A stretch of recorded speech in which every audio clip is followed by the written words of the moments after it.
The security camera timestamp read 11:47 p.m. when three figures in Letterman jackets slipped through the shadows of Pemberton Prep Academy's main hallway. Their movements were deliberate, calculated, purposeful as they approached locker 212. The tallest figure pulled something from his jacket, a small plastic bag that caught the dim emergency lighting. They worked quickly, efficiently, like they'd done this before. Smash cut to 8:15 a.m. the next morning. The same hallway buzzed with typical pre-class energy. But something was different. Melody Carter walked past that exact locker, earbuds in, completely calm, utterly unaware that her life was about to change forever. Her steps were measured, confident in a way that didn't match her quiet reputation. In exactly 4 hours and 23 minutes, Bryce Holloway would discover that the shy new cheerleader he'd been systematically tormenting wasn't just another scholarship student. She was a Navy SEAL's daughter who had been playing chess while he'd been playing checkers, and his perfect plan was about to detonate in his face like a poorly constructed explosive device. Before we see how this calculated scheme falls apart, take a moment to think about a time someone completely underestimated you. Sometimes the quietest voices carry the most devastating truths, and sometimes the most dangerous opponents are the ones who smile while you're digging your own grave. Pemberton Prep Academy sat like a Gothic fortress in the heart of Virginia's horse country, its limestone towers and manicured lawns screaming old money and older traditions. The student parking lot told the real story, rows of BMWs, Audis, and Mercedes creating a luxury car showcase that would make a country club jealous. One modest Honda Civic stood out like a scholarship student at a debutante ball, and everyone knew exactly whose car that was. The school motto carved into the stone archway read, "Honor, Excellence, Tradition." 3 words that meant very different things depending on who was reading them. For some, they represented values worth pursuing. For others, they were weapons to exclude anyone who didn't fit the predetermined mold. Melody Carter understood this distinction better than most, though she kept that knowledge carefully hidden behind a mask of quiet observation. At 17, she possessed the kind of sharp intelligence that made teachers uncomfortable and classmates resentful. But she'd learned to temper it with strategic silence. Her grandmother always said, "Still waters run deep," and Melody had inherited both the stillness and the depth. This morning's student council meeting convened at 7:30 a.m. in the mahogany-paneled conference room that screamed institutional power. Bryce Holloway sat at the head of the polished table like a young king holding court, his perfectly styled blonde hair and confident smile hiding something darker underneath. The new student integration protocol lay open before him, though integration was hardly the goal. "Pemberton Prep maintains certain standards," Bryce began, his voice carrying the practiced authority of someone born to lead. "Not everyone understands our culture immediately." Nash Sterling shifted in his chair, thick arms crossed over his varsity jacket. Where Bryce was polished marble, Nash was raw granite, the enforcer to Bryce's strategist. "The cheerleading situation," he asked, though they all knew exactly what situation he meant. Bryce paused, letting the weight of the moment settle. "Coach Morrison made her decision. We respect that." His smile was razor-thin. "But respect goes both ways, doesn't it?" Derek Chambers looked up from his tablet, fingers still dancing across the screen with the fluid grace of a digital native. Where the other two relied on physical presence and social capital, Derek wielded technology like a scalpel. "Her social media presence is minimal," he reported. "Very clean profile. Almost suspiciously clean." "Clean can be problematic," Bryce replied, his jaw tightening slightly. "Makes people harder to read, harder to predict. and unpredictable elements disrupt carefully maintained systems. What none of them mentioned, what hung in the air like smoke from an unseen fire, was the phone buzzing constantly in Bryce's jacket pocket. 47 missed calls from Mother since yesterday evening. Each unanswered ring ratcheted up the pressure that had been building his entire life. The crushing weight of expectations from a Supreme Court Justice Mother who viewed any imperfection as personal failure. Meanwhile, in first period advanced literature, Melody sat in the middle row taking notes in handwriting so precise it could have been typography when Mrs. Davidson called on her to analyze the strategic elements in Sun Tzu's The Art of War, not assigned reading. But Melody had read ahead. Her answer was thoughtful, nuanced, and delivered with quiet confidence. Excellent analysis of Sun Tzu's strategic principles. Miss Carter. Mrs. Davidson smiled, genuinely impressed. Your understanding of psychological warfare tactics is quite sophisticated. From the back row, Bryce's voice carried just loud enough for the entire class to hear, "Guess she knows about strategy." The comment drew snickers from his usual crowd. But Melody didn't react. She simply adjusted her grip on her pencil slightly, a micro movement that someone with training might recognize as preparing for potential combat. Her notebook revealed the truth, hidden in plain sight. These weren't just literature notes, they were tactical analyses, pattern recognition, psychological profiles disguised as academic work. The girl everyone assumed was struggling to fit in was actually studying her environment with the methodical precision of a military intelligence officer. That evening, the contrast between Melody's two worlds became starkly apparent. The Carter apartment existed in a different universe from Peton Prep's Marble Hall's modest military housing that prioritized function over form. But there was something solid about the space, something unshakable that no amount of money could buy. Melody knelt beside her father's chair, helping him through the physical therapy exercises that had become their nightly ritual. Commander Marcus Carter bore the invisible scars of 3 tours in Afghanistan, his left leg carrying shrapnel that would never fully heal. But his mind remained sharp as ever, and his love for his daughter burned bright enough to power a small city. "How was your first week, warrior?" he asked, using the nickname that had followed her since childhood. Not princess, not sweetheart warrior. Because Marcus Carter had learned long ago that the world was dangerous for girls who looked like his daughter. And love meant preparing her for that reality.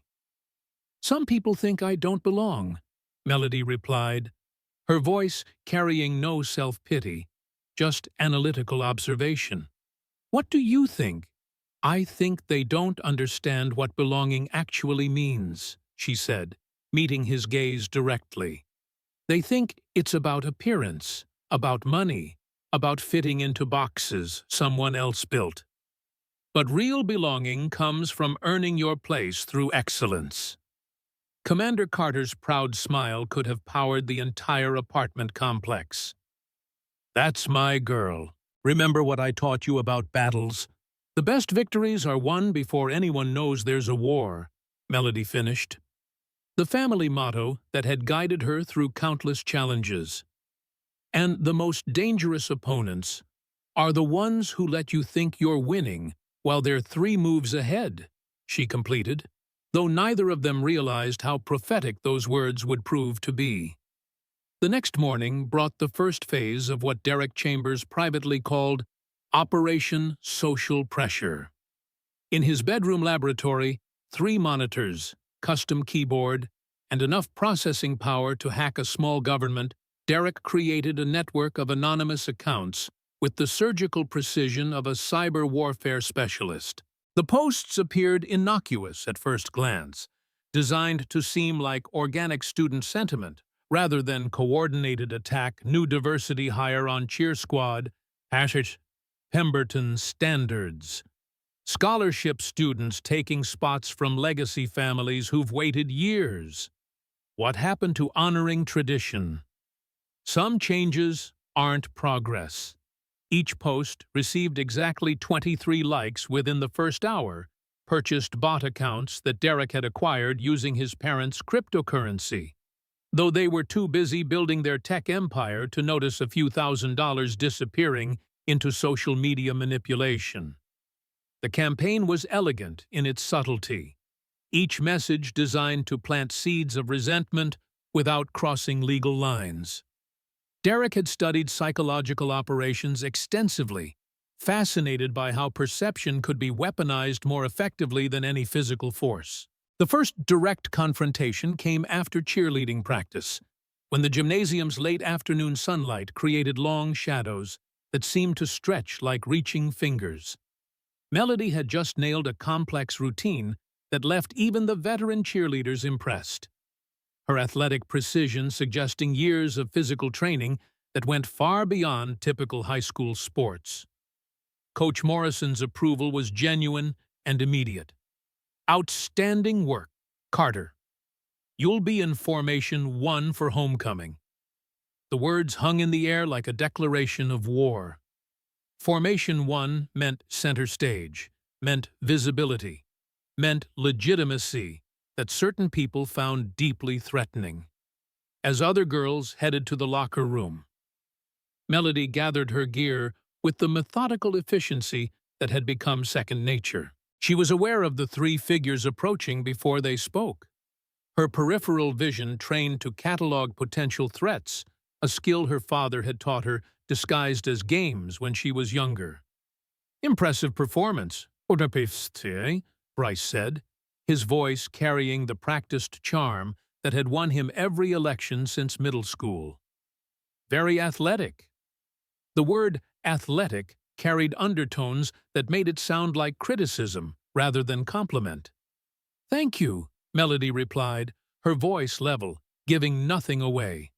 Must be nice, Nash added, stepping closer, his bulk designed to intimidate, getting opportunities some people wait years for. I earned my spot, Melody stated simply, meeting his gaze without flinching. Of course, Bryce's smile was perfectly calibrated, warm enough to seem friendly while cold enough to convey the underlying threat. I'm sure the scholarship committee values diversity initiatives very highly. The words were chosen with surgical precision, each one technically innocent, while the combination carried unmistakable meaning. Derek had taught him this technique plausible deniability through coded language. We're just saying some traditions matter here, Nash continued, his voice dropping to a register meant to sound menacing. I agree, Melody replied, her calm response clearly unexpected, like the tradition of earning what you achieve through merit rather than inheritance. The hit landed perfectly. Derek actually snorted with surprise, while Nash's face reddened. But Bryce's training years of debate team, mock trial, preparing for political career, kept his composure intact. Enjoy the honeymoon period, Carter, he said, his smile never wavering. It doesn't last forever at schools like this. The threat was clear, the battle lines drawn, but what none of them realized was that they'd just engaged with someone who'd been studying warfare since she could walk. Over the following days, the harassment escalated with military precision. Melody's locker combination mysteriously changed overnight, forcing her to wait in the main office while maintenance resolved the technical glitch. Her textbooks were accidentally knocked from her hands in crowded hallways, the collisions choreographed to look random while creating maximum inconvenience. The cafeteria became a minefield of social warfare, tables mysteriously reserved whenever she approached, forcing her to eat alone while conversations died, and stares followed her movements. Bathroom graffiti appeared with unsettling frequency, diversity equals charity case, written in permanent marker that custodial staff somehow couldn't completely remove. Each incident was small, deniable, explainable as coincidence or accident. Taken individually, they seemed petty.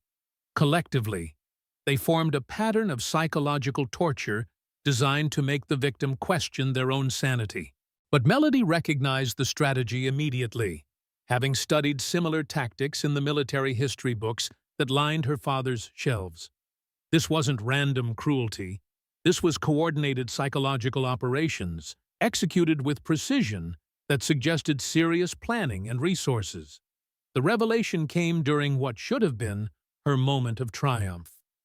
AP History's major presentation day had arrived, and Melody had been assigned to speak about civil rights and institutional change, a topic that felt like destiny rather than random selection. As she set up her laptop, Derek Chambers approached with his trademark helpful smile. "Need assistance with the tech," he offered, volunteer AV support giving him perfect cover for sabotage. The projector wouldn't connect. The backup display malfunctioned. Her flash drive mysteriously corrupted itself. Each failure was accompanied by Derek's increasingly elaborate attempts to fix the problem. His performance worthy of an Academy Award. But Melody had been preparing for this possibility since the assignment was announced, studying not just the material, but anticipating every way her presentation could be undermined. When technology failed, she stood before her classmates and delivered a flawless 30-minute analysis from memory, her voice growing stronger with each passing moment. She spoke about silent resistance, about strategic nonviolence, about how institutional change required both patience and courage.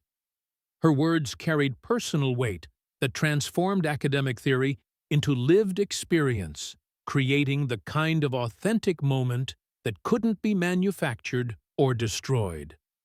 The spontaneous applause that followed lasted nearly 2 minutes, something that had never happened in Mrs. Davidson's 20-year teaching career. "That was extraordinary," the teacher said, her voice thick with emotion. "Possibly the most powerful presentation I've ever witnessed." Bryce's face darkened as he realized his carefully orchestrated sabotage had backfired spectacularly, making Melody appear even more impressive by comparison. The psychological pressure from his mother's expectations, the mounting stress of maintaining his perfect image, the growing awareness that his usual tactics weren't working, all of it crystallized into cold rage. After class, an unexpected ally emerged from the social hierarchy's wreckage.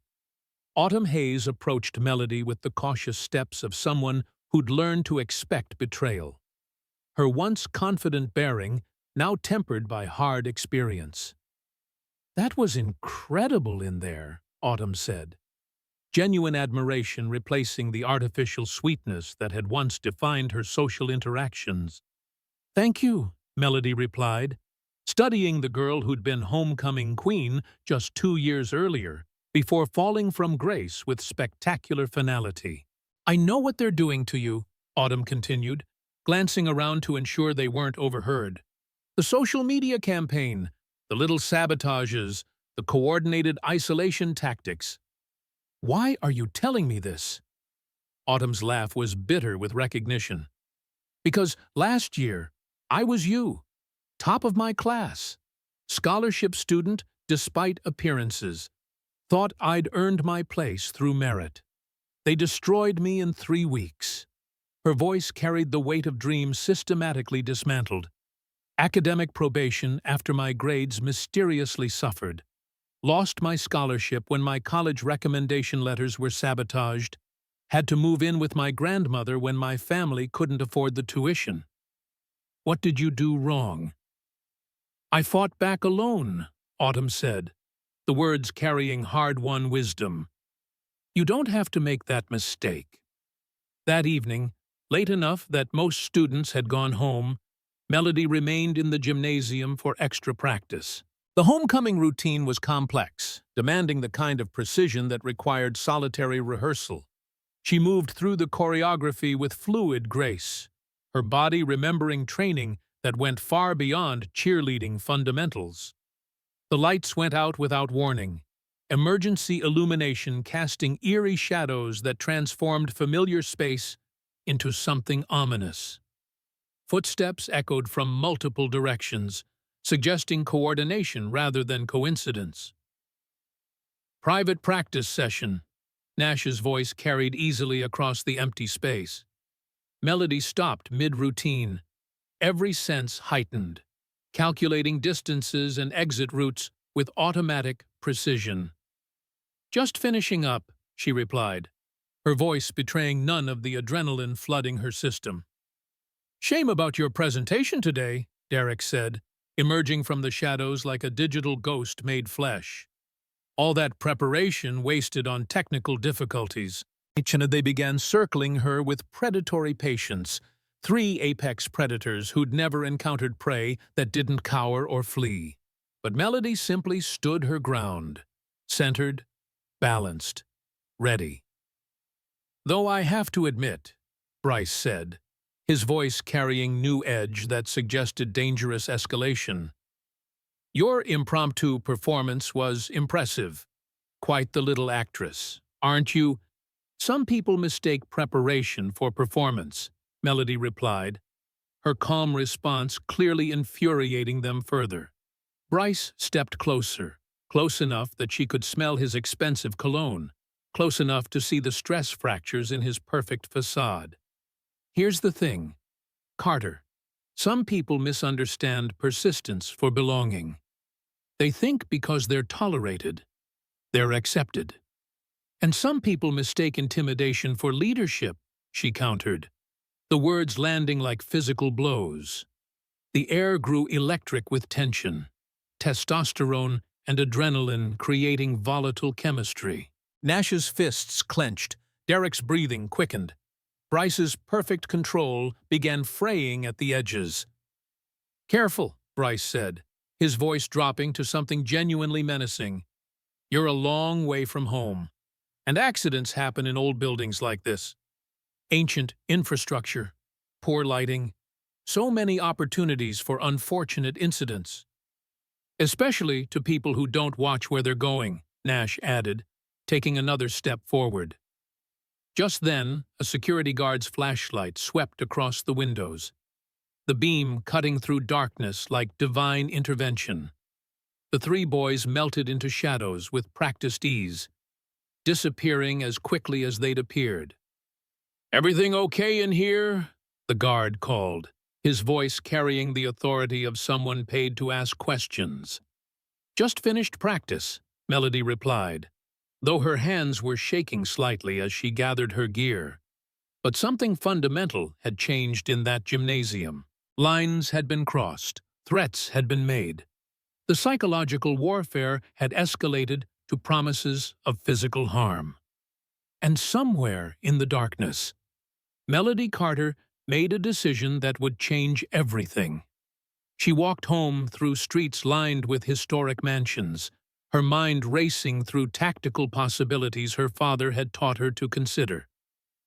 The evening air carried hints of autumn, reminding her that seasons changed, that nothing stayed the same forever, that even the most entrenched power structures could fall when challenged by someone who understood their weaknesses.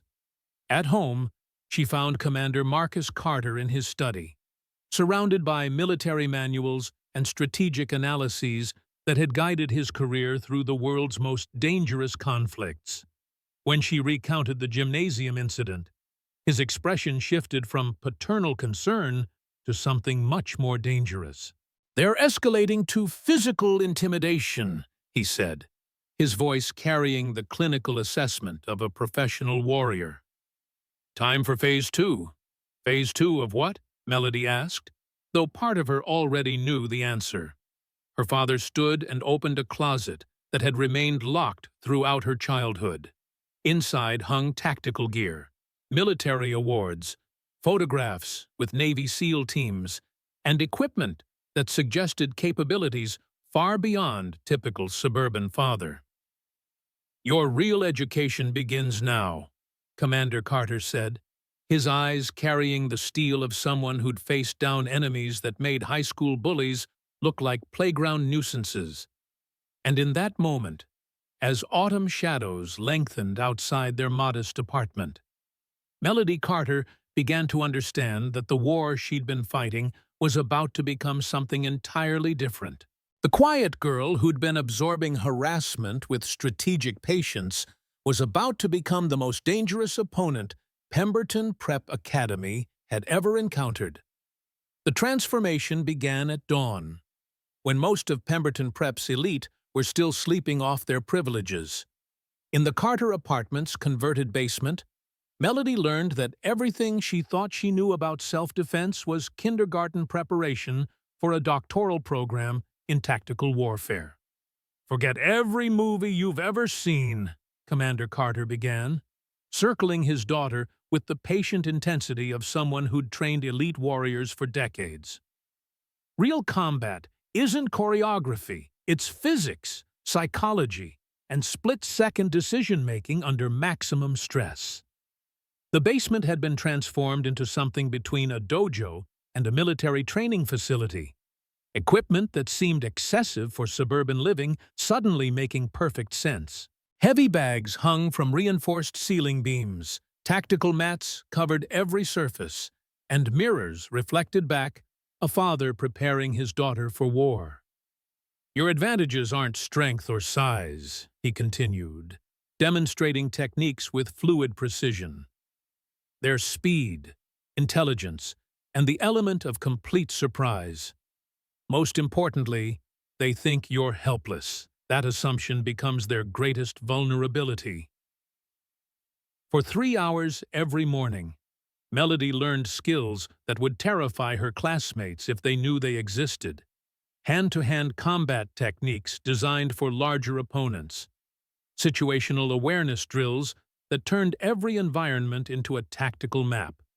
Voice recording technology disguised as jewelry. Methods for gathering evidence without detection.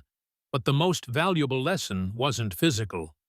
"Violence is always the last resort," Commander Carter emphasized, his voice carrying the weight of someone who'd seen its devastating consequences. "But when someone threatens my daughter's safety, they're threatening a tactical asset they don't understand. And that miscalculation will cost them everything." The intelligence operation began immediately. Melody moving through Pemberton Prep's halls with new purpose.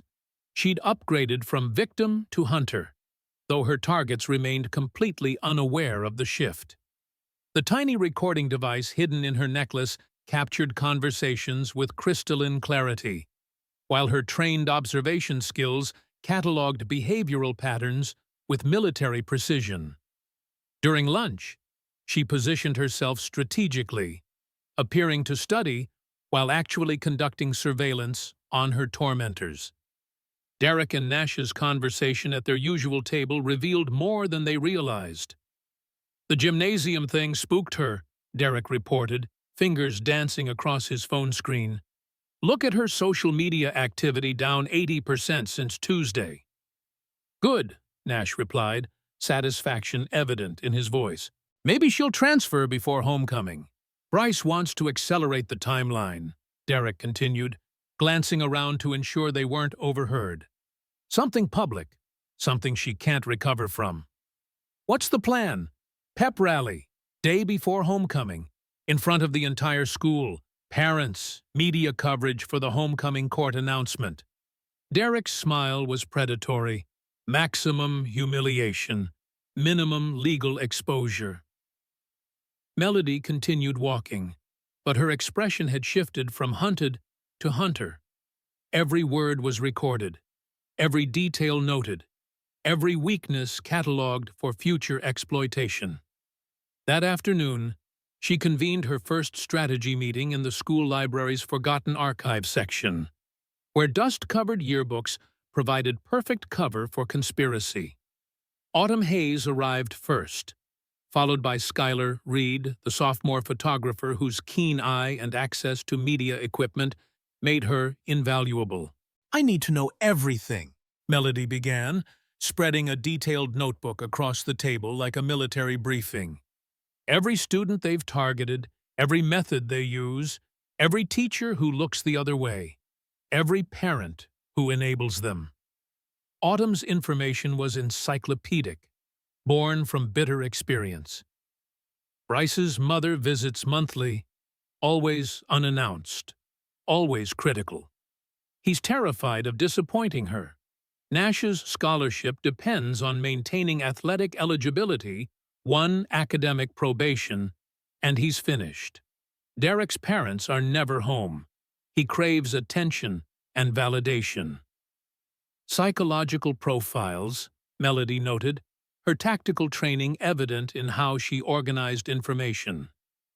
What about allies? Who else has been hurt by them?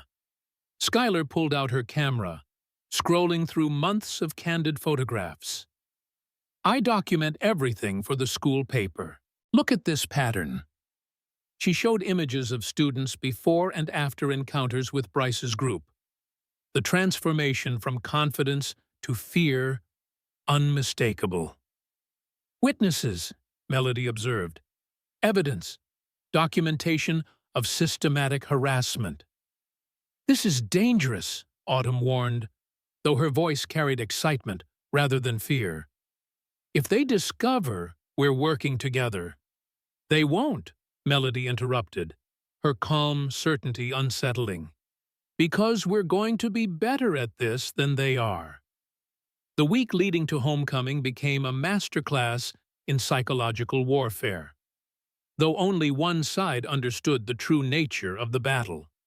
Melody moved through her daily routine with practiced normalcy, attending classes, participating in cheer practice, maintaining the facade of vulnerable scholarship student while systematically gathering intelligence on her enemies.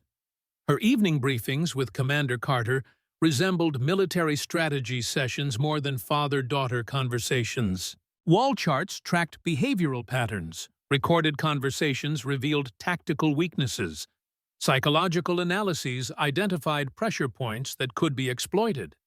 Target Alpha Bryce Holloway, Melody dictated while her father took notes. Primary vulnerability, maternal approval addiction. Secondary weakness, college admission anxiety. Optimal pressure point, public failure, that threatens his perfect image. Target Beta Nash Sterling. Primary vulnerability, economic insecurity. Secondary weakness, academic limitations. Optimal pressure point, scholarship jeopardy through athletic or academic violations. Target Gamma Derek Chambers. Primary vulnerability, parental neglect compensation. Secondary weakness, technological pride. Optimal pressure point, public humiliation through technical failure. Commander Carter studied the profiles with professional admiration. You're thinking like a strategist, warrior. But remember, the goal isn't destruction. It's justice. There's a difference. What's the difference? Justice creates lasting change. Destruction just creates new enemies. The setup for homecoming week required precision timing that would have impressed special operations planners. Melody positioned herself for maximum intelligence gathering, volunteering for setup committees that gave her access to school systems, befriending technical staff who controlled audio-visual equipment, creating redundant backup plans for every possible contingency. On Tuesday, she accidentally scheduled a college counseling meeting at the same time as Bryce's appointment, positioning herself to overhear his increasingly desperate phone conversations with his mother. Yes, Mother, Yale application submitted, early decision. Yes, all recommendation letters secured. No, there haven't been any disciplinary issues that would jeopardize admission. The stress fractures in his voice were audible, each word carrying the weight of expectations that would crush anyone not born to carry them. When their eyes met in the counselor's waiting area, Melody smiled with perfect innocence. Good luck with Yale, she said, her voice carrying subtle undertones only he would understand. I hear their honor code is very strict about character issues. Bryce's face went pale, recognizing the threat wrapped in apparent friendliness. She knew his weakness now, understood exactly where to apply pressure when the time came. Homecoming Friday arrived with crisp October weather and excitement that crackled through Pemberton Prep like electricity.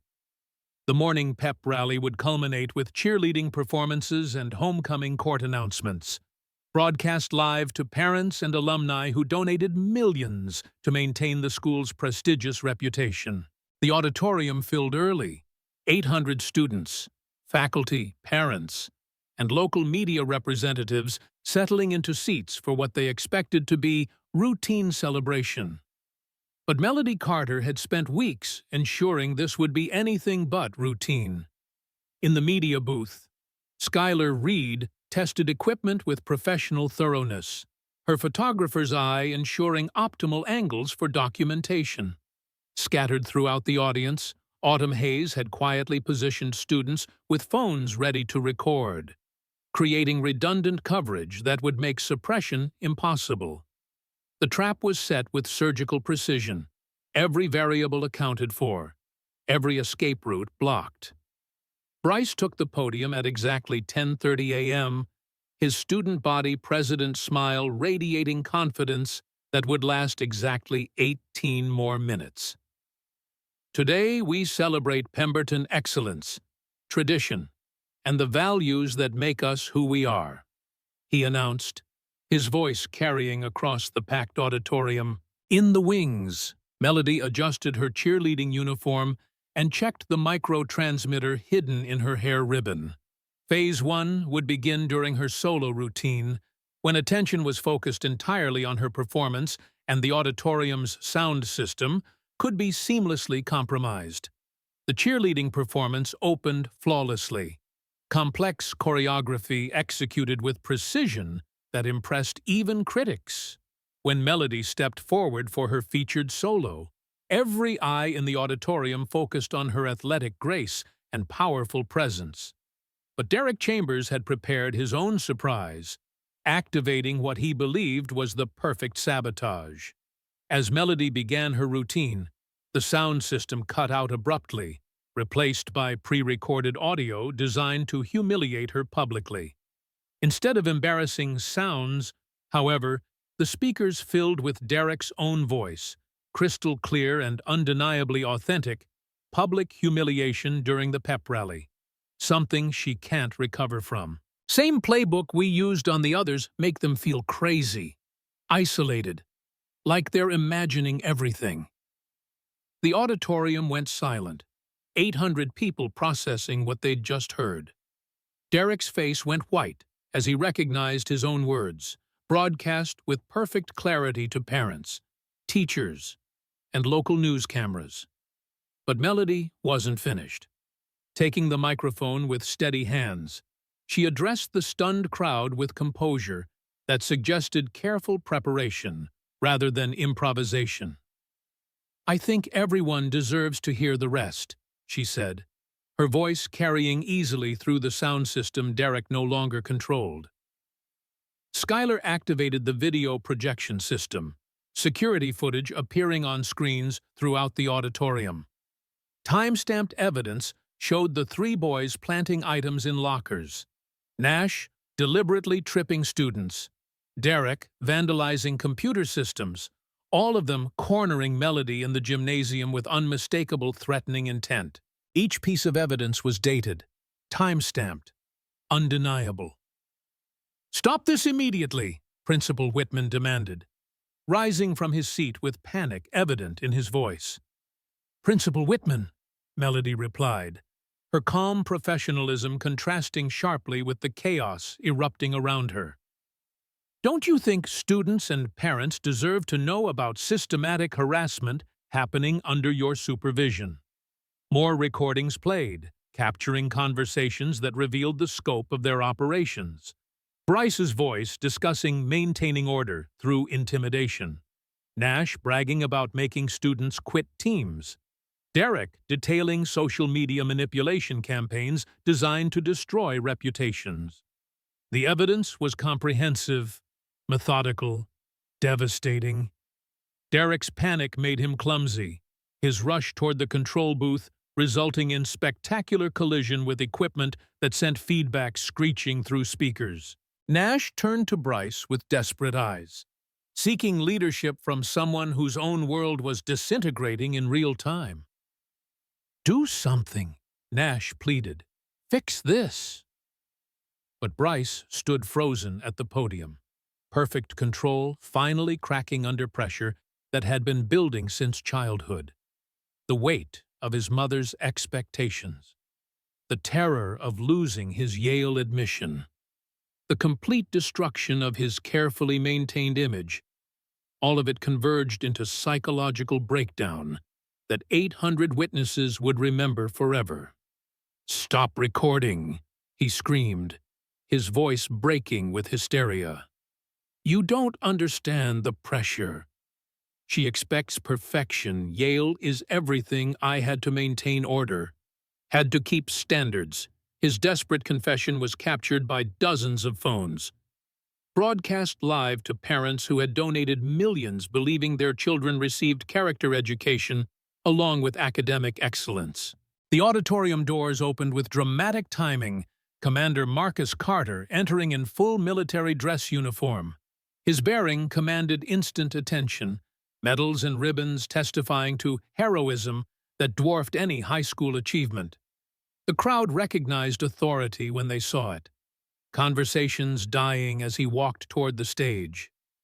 "Excuse me," his voice carried without amplification, trained projection filling the space with military command presence. "I believe someone has been threatening my daughter." Melody stepped forward with visible pride.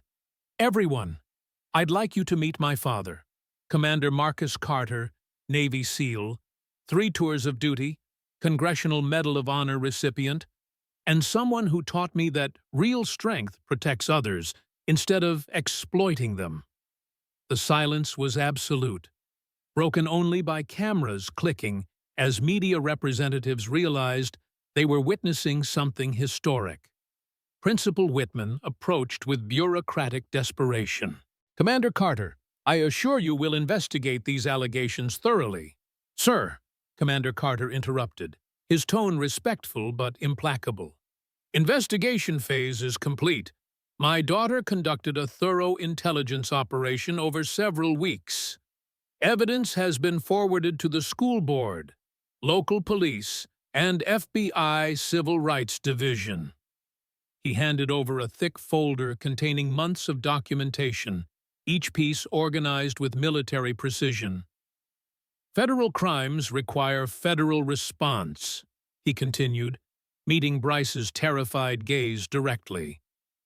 "Conspiracy, harassment, civil rights violations, and systematic abuse of institutional authority." Bryce's voice cracked with desperation.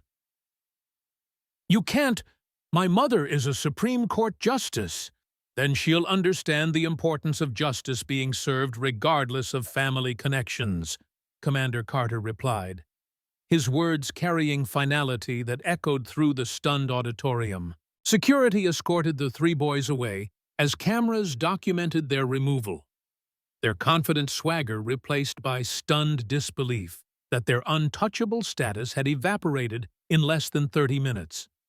The aftermath transformed Peton Prep Academy in ways that extended far beyond individual consequences. Media coverage sparked national conversations about elite school culture, systematic harassment, and the courage required to challenge entrenched power structures. Bryce Holloway's Yale admission was revoked within hours, his mother facing judicial ethics investigations that would define the remainder of her career. Nash Sterling lost his athletic scholarship, transferred to community college, and began mandatory counseling that would eventually transform his understanding of strength and masculinity.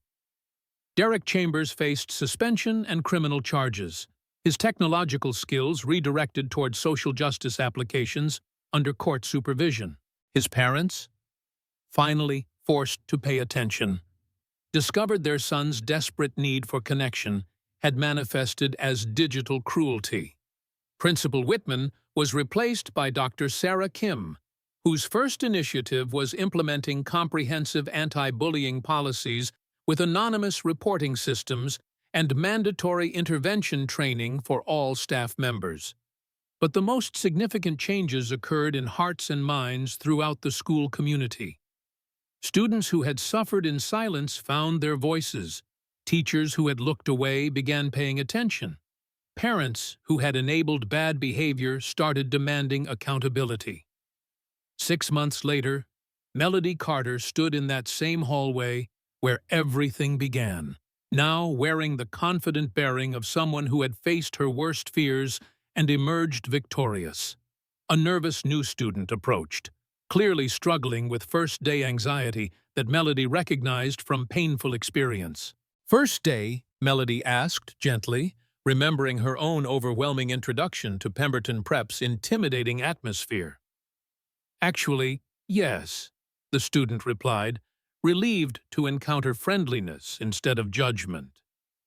"I'm supposed to find my locker, but everything looks the same." "I'll help you find it," Melody offered, genuinely meaning it. "And there's a support group that meets Tuesdays after school. If you're interested, it's for students who want to make sure everyone feels welcome here." As they walked together, Melody felt the profound satisfaction of transformation completed.